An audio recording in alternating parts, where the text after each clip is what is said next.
So this is the house with the car, and I'm gonna see how much I can sell for. So I bought around $80,000. It's a low 1,100 square meters.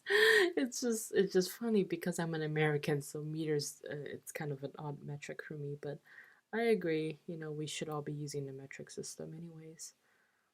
No, I never sold a house to Giorgio. Oh, stolen trust again. Smooth family, Raphael. I keep getting these same people. This is the person who hates people and loves flowers? Yeah, this is the person who loves flowers. How many flowers? I love them. I don't have that many flowers. I guess I kind of do, but classic style furniture. Don't you know I can't stand? Sounds like a personal problem. Okay, well, I got $20,000 off of this. That's a pretty good deal. Yeah. And today we are back at it with House Flipper. Now I thought I was done with this game, but I decided to have one more go at making a perfect house. And by that I mean one that would be realistically ideal. So this time we're going to consider a couple things, including the functionality, the Feng Shui, and especially the colors. Now in the past I painted a lot of things blue and pink, but let's be real, how many of you have actually seen a house with that color before? So I'm going to pick a really simple house, ideally one with second story, because there is feng shui that has to do with the first floor, second floor kind of thing. Okay.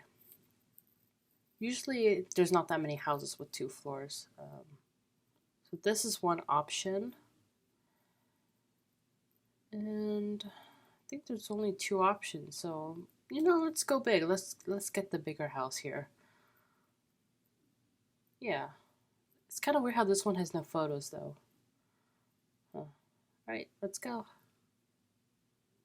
Wow, it's super dark here for some reason. Like this isn't normal. Wasn't it just daytime at office? So okay, okay.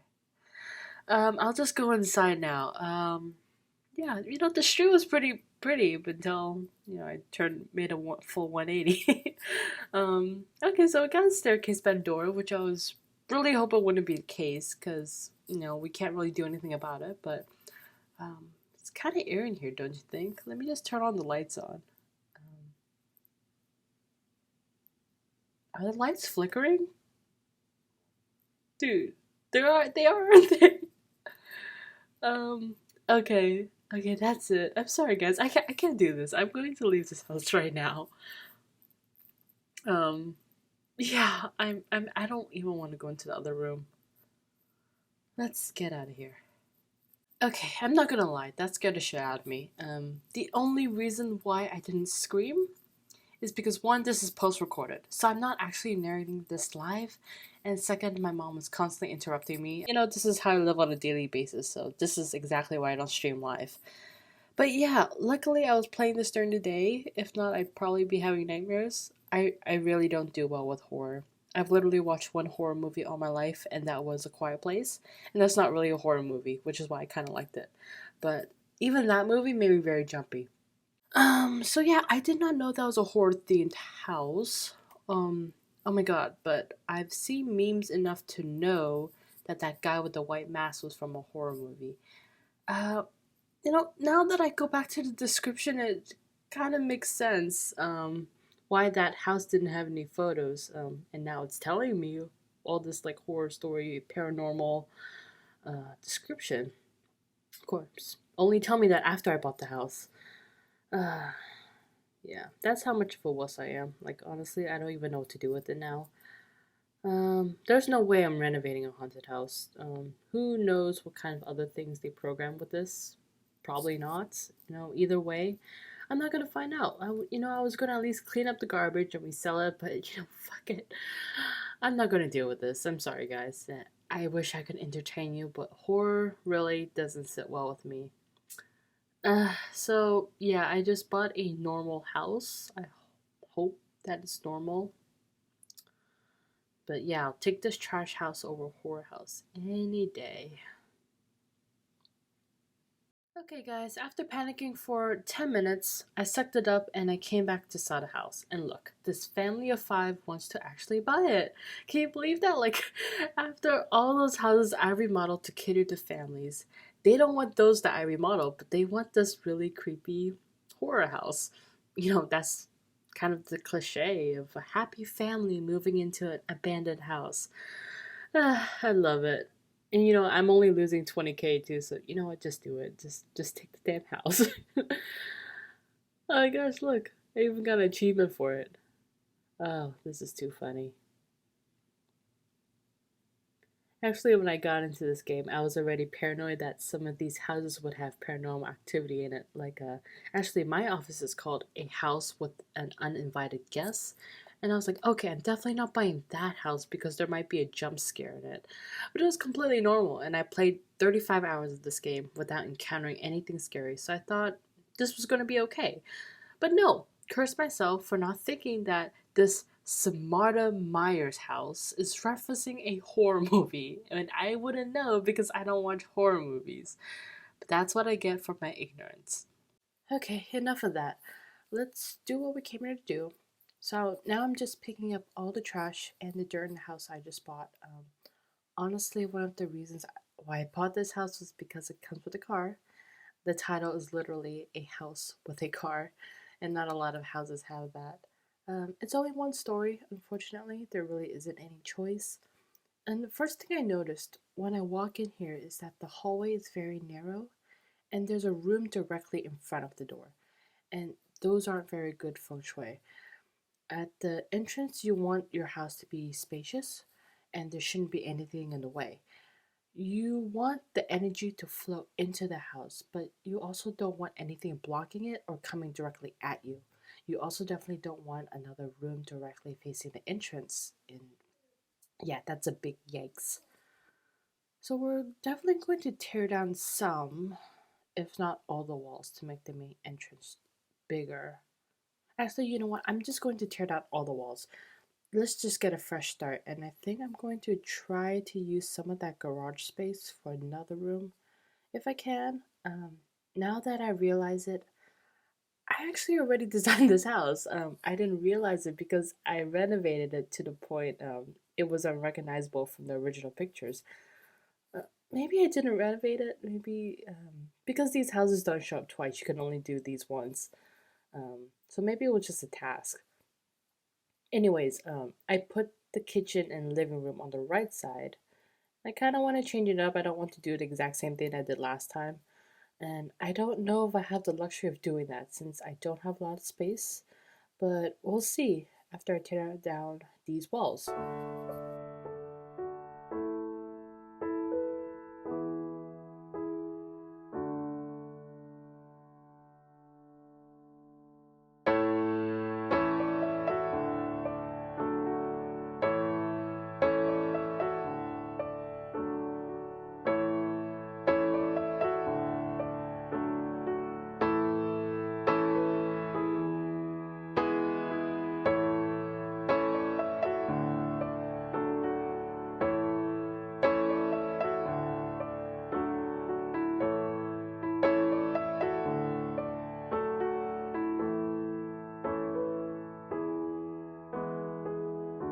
Hi again. So I took the liberty of not boring you through my renovation process, and I'm lazy and I don't want to do a voiceover for I don't know the 3 hours that I was renovating this house.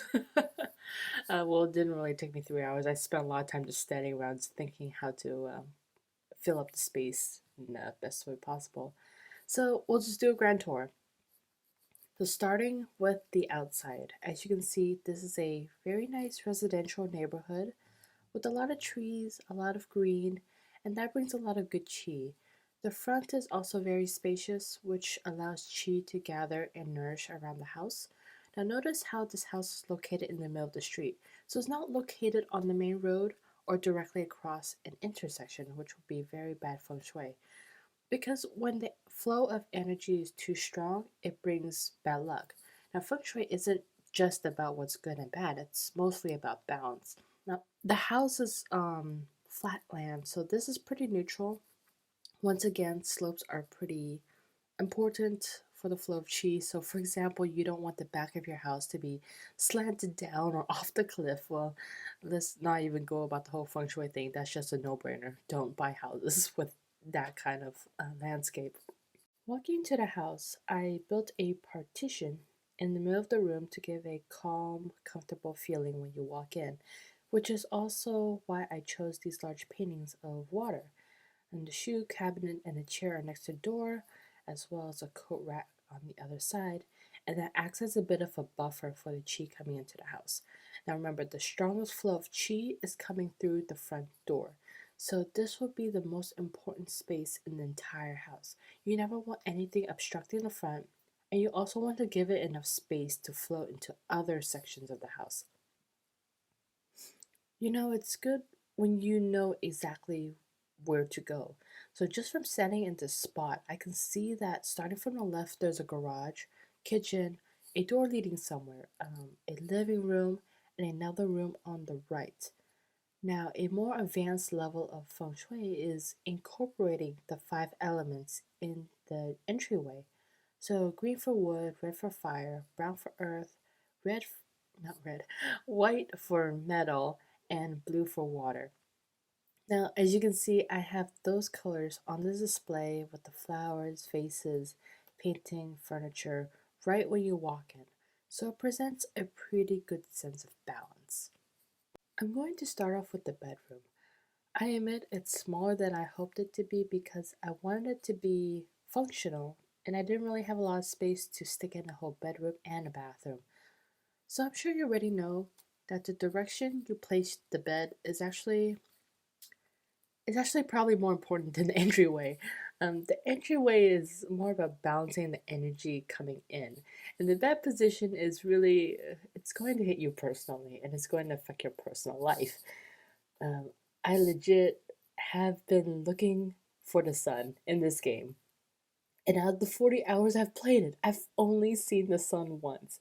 So it's confirmed that this window here is facing the west, meaning it is absolutely okay for me to place this bed facing this direction or in the other direction. So you don't want your bed to be facing north or south in most cases. There's a lot of voodoo in bed placement. So if you're interested, look it up because if I talk about it, this can go on forever. Um, and of course, there are other rules to bed placement, so get ready. I'm gonna skim through a bunch of them. So, first, I centered it instead of aligning it to a wall because the balance of yin and yang can go on both sides. So, it also gives you a better spatial awareness, which provides better energy flow. The headboard, very, very important. Always make sure the headboard is supported against the wall. The location of the bed in relation to the front door is also best if it's diagonal like this. Now, I admit it was purely coincidental. I didn't build this intentionally, but I did keep in mind that the bed should never be facing the front of a door, and same goes for mirrors. You're probably imagining that this would be the perfect opportunity for an American horror movie, but it's very much applied to Chinese feng shui as well. So the door should not, the door should be in your line of sight, but not facing directly. Okay, and then there's the bathroom door here. In general, it's not a good idea to have any door facing the bed. This is slightly off from the head of the bed, so it's not too bad. This is a minor detail that can be omitted because it comes to feng shui, and you can't always make it 100% perfect, but you can do other things to make up for it. So I think the most important thing to take away from this is to never have a bed leaning against a bathroom wall.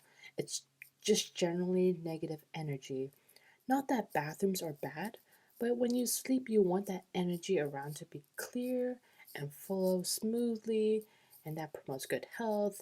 If you are leaning against a bathroom wall where you dump your feces, I sure hope to God that's not a good thing. So, this table. Generally speaking, you don't want to work in the same space that you sleep in. It goes back to the whole thing of having a clear mind when you sleep, in the space that you sleep in. So, obviously, as you know, most people don't have that luxury. So this isn't perfect, but it has more practical benefits than it has negative effects. And you know what? That's okay. I've lived most of my life with my room set up in a very similar way, and I turn out fine. I think. And you'll see that I kept the router in another room, so I want to avoid as much electrical currents as possible in the bedroom. I don't want to follow this rule in real life because hashtag gamer life. Yeah, I kind of need the electricity in my room, but I think it's something that people should understand also on a cultural level. Like, I didn't realize that most people actually have a TV in their bedroom. And that's really, really strange concept to me because my parents would never allow any kind of monitor or electronics in my bedroom, not even a laptop. And the reason is, yeah, feng shui. You don't want that kind of energy in the area that you sleep. So lucky for you guys who have a TV in your bedroom. Okay, I apologize that this bathroom is very, very tiny. I want to make it practical so this bedroom has a private shower and toilet because when you gotta pee at night or you gotta take a shower when you're running late to work, you want it to be close to your bedroom. And I envy people with bathrooms connected to the room because I have to walk out of my room to reach my bathroom, and it's a pain every day because I have to sneak around and not wake anyone up at 3 a.m. To my knowledge, there's not a lot of stuff about bathrooms. It's just the location of where they are in relation to the house and other rooms. And of course, colors is also a factor. But I painted the whole house in a plain color, just like any other normal house. Um, I don't know too much about colors. I think in general, people like modest colors. So yellow is kind of a Chinese favorite since it brings welcoming energy, and I mean kind of like a beige yellow, not like a neon yellow. It's associated with happiness, and I believe purple is the one color to avoid because it's vibrant and it's very strong. Black is often frowned upon because black attracts a lot of energy. Same with red. Even though red is good luck and good fortune, it can be very overpowering. So it's not a wise idea to have red as a wall color. Now, as you can see, these rules are they're not black and white. This is really all about finding a balance. Here is the living room. No choice really on the placement because the door to the backyard is right here, and it wouldn't make sense to put the door to the backyard anywhere else but in a common room. And I was 2 years old when I found out I could put a bike here. So yeah, there's a bike. I think it's the only thing I could put here. I can't even put a chair or a table. So yeah, rent a bike. Okay, yeah, not gonna lie, I took some inspiration from the dorm I had in college. I had one of the 7 single bedrooms on the entire campus, so our rooms were usually equipped with the best stuff. I had this new coffee colored leather couch that came with a plastic wrap on it, and everyone else had these really ugly gray velvet couches that looked really, really germ infested. So here is my coffee colored leather couch, just like the one I had in college. And here's a coffee table, just like the one I had in college. And it's facing this TV, which is mounted in that partition in the center of the house. And I'm very proud of this partition, by the way, if you haven't caught on to it. I think I spent maybe 30 minutes just trying to find the exact distance that it needs to be between the door and the back wall, the living room, the bedroom. But anyways, as you can see, these walls are kind of bland. I decided to keep it very simple and clean. Please don't sing the song. um, so I added this bookshelf for practicality. As you can see, I placed the router down here in this open space instead of in the bathroom to minimize that electrical currents. So overall, this is kind of like this comforting, open, plain area. You see, there's no photos or anything. It's just simple. Going into the corridor, we have our laundry machines. Not much feng shui here, as far as I know.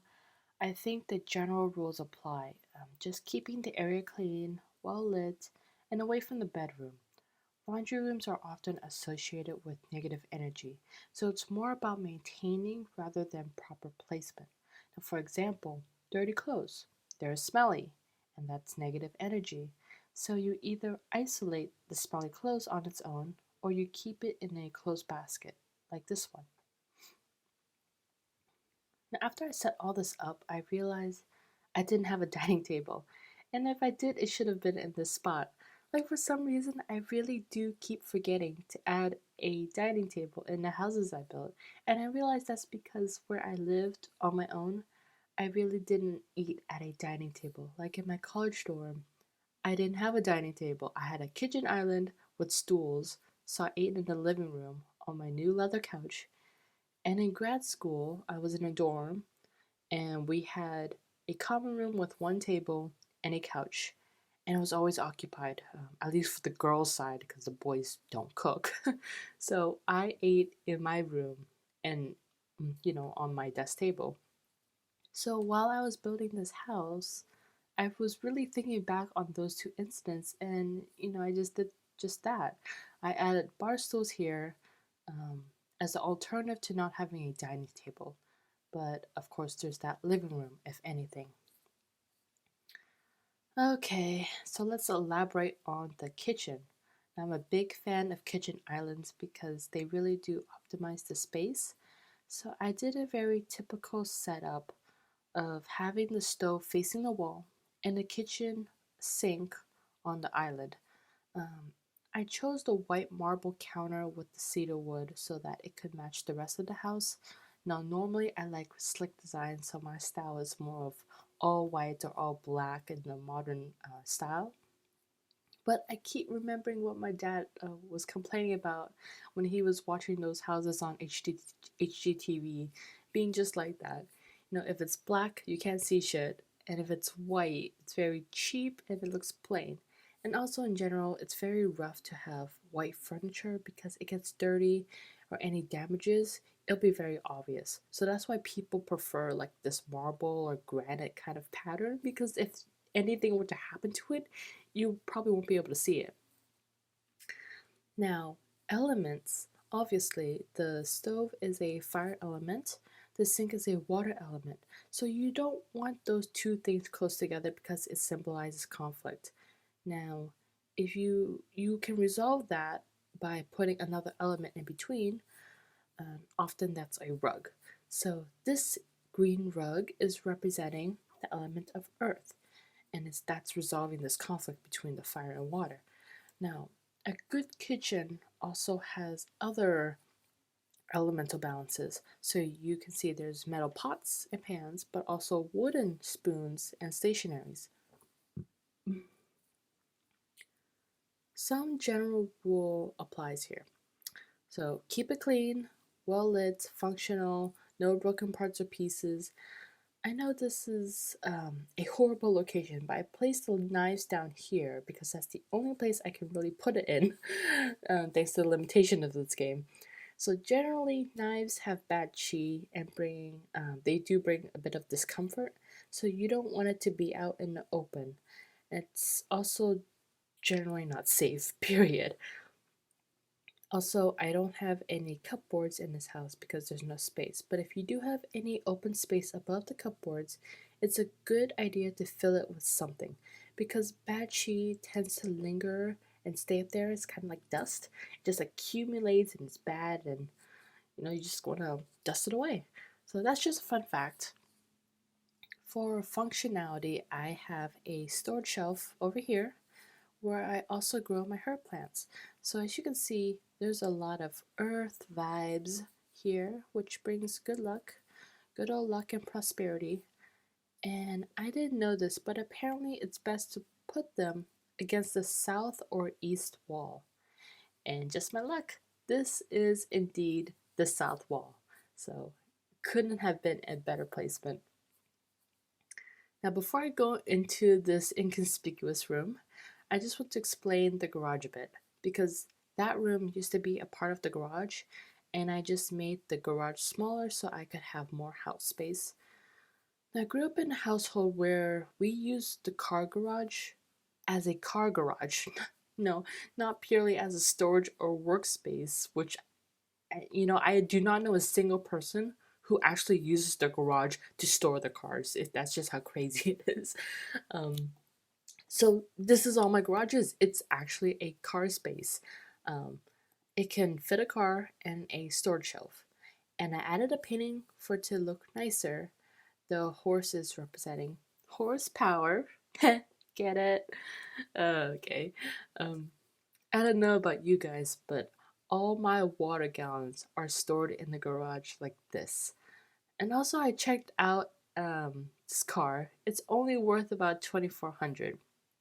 So if I had to guesstimate, it's about 20 years old. I want to say mid 2000s, judging by its shape of the body and the headlights, but uh, the grids. The grids kind of resemble some cars from the 2010s. You don't really get cars before that looking like that. So I'm not really sure. Pretty sure this is a hatchback. The only hatchbacks I'm familiar with are Volkswagen. Of course, that's not the only brand that has hatchbacks, but that's just all I know because of the Rabbit model. If you've ever studied business, yeah, the case on the Volkswagen Rabbit, it's a pretty good one to read. But yeah, this looks more like a Mazda since it has the big grid in the front. Maybe a Chevy. Anyways, I'm not that good with cars. I know cars because I do insurance and I take our family cars for maintenance, so I kind of have a good sense of what it could be, but I really have no idea what this car is. Moving on. In terms of feng shui, I'm not too knowledgeable on garages, but I know it has very important rules because it just is basically another front door. It's even worse because it's a bigger front door. I know that they should be aligned with the front door or behind the front door. Because if the garage is more forward than the front door, then the garage is like a hungry hippo and it just wants to consume all the resources. And I actually had to look this up because I don't want to tell you the wrong things. So I gave it two exits out of convenience. One leads to the guest bathroom, other one leads to the kitchen. Now apparently it's not ideal for garages to open into utility rooms as most homes do. My first home, the one I grew up in, it was exactly like that. Our garage will go through the utility room before it goes into the main house. And that's not a good thing because it doesn't give off that same welcoming feeling when you walk through the front door. So you're always coming home through the garage. It symbolically compares to being like a second class citizen and putting others' needs before your own, and as a result, that gives you low self esteem and a lack of control in your life. Probably a lot of depresso as well. So it's really a good thing that I did get rid of the utility room that came with the original layout of this house. I remember I demolished that wall and I turned it into a kitchen. I mean, it's practically walking into the same space as you would in the front door. So this front door, I mean, look, the front door is like right there. So let me just stroke my ego a little bit and pat myself on the back for unintentionally well-designed garage. Okay, so now I can talk about the second entrance. Has this ever happened to you? You're driving around running errands when suddenly you need to take a piss, but there are no public bathrooms around you, so you gotta hurry your ass back home to use the toilet. But once you get home, you gotta make a run inside your house to the nearest bathroom. Well, not anymore. Introducing the garage bathroom, access the toilet straight from the garage. It's that easy. Are you cooking and can't take your eyes off the stove, but you need to take a piss?